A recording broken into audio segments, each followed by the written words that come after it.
महिलाओं की सुरक्षा और समानताओं के लिए दो अंतर्राष्ट्रीय दिवस होते हुए भी सारी दुनिया में उनके हालात भारत से जरा भी अलग नहीं है। अगर आप एक बेटी के पिता हैं और जब आपकी बेटी घर से बाहर जाती है तो क्या आप निश्चित रहते हैं कि वो घर सलामत वापस आएगी?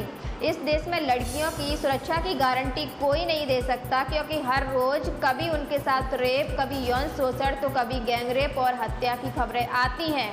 हैदराबाद में एक महिला डॉक्टर के साथ 28 नवंबर को सामूहिक बलात्कार और उसकी हत्या की घृणित घटना, तो वहीं एक बार फिर हाथरस की बेटी की भी बलात्कार के बाद निर्मम हत्या कर दी गई है। वहीं निर्भया कांड के बाद संसद से लेकर सड़क तक एक बार फिर ऐसा रंग दिया जा रहा है मानो भारत पृथ्वी पर नहीं किसी दूसरे ग्रह पर बसा हुआ है। मानो ऐसे कुकृत्य केवल भारत में ही और इसलिए होती है क्योंकि यहाँ की सरकारें महिलाओं को सुरक्षा देने के मामले में बिल्कुल निकम्मी है।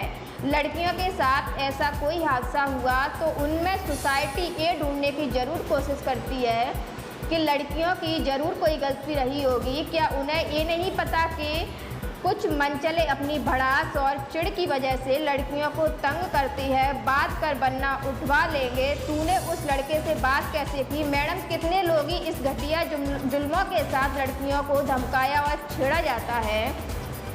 नहीं मानी तो पीछा किया जाता है और विरोध करती हैं तो हमला कर दिया जाता है। कब तक लड़कियां ऐसे ही खुलेआम बेइज्जत होती रहेंगी? वो खुलकर जीने की कहां से सोचेंगी जब उन्हें अपनी सुरक्षा का कोई भरोसा नहीं है। इस देश में लगातार ऐसे रेप और हत्याओं की घटनाएं सामने आ रही हैं जिसने लड़कियों की ज़िंदगी को नर्क बना रखा है।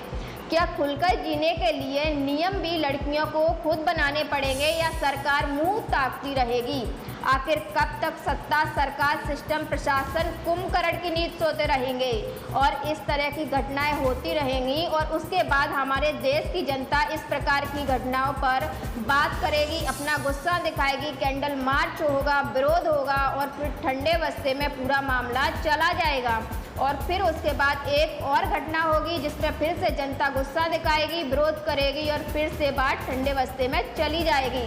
लगातार देश में इस तरह की घटनाएं सामने आ रही हैं। निर्भया को भी इंसाफ मिला था, तब इस प्रकार की उम्मीद की जा रही थी कि दरिंदे समझ पाएंगे कि इस प्रकार की घटनाओं को इल्ज़ाम देकर वो बच नहीं पाएंगे, उन्हें अपनी मानसिकता बदले, क्योंकि इस प्रकार की गंदगी लेकर हम इस देश में नहीं रह पाएंगे। लोग कहते हैं कि हमारा भारत महान है, शवगुण संपन्न है हमारा भारत इतना महान है। हमारा भारत की लड़कियों को पढ़ाना कोई नहीं चाहता, क्योंकि लड़कियों के पैदा होने से सिर्फ और सिर्फ उसे पराया धन कहा जाता है।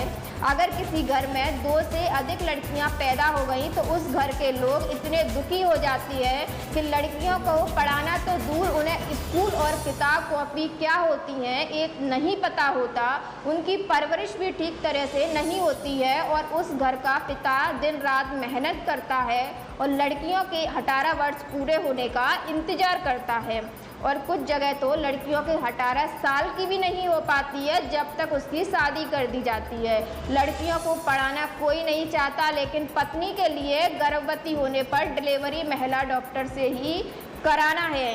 अब सवाल ये उठता है, आखिर लड़कियां सुरक्षित कैसे इस घटनाओं को रोक लगाई जा सकती हैं?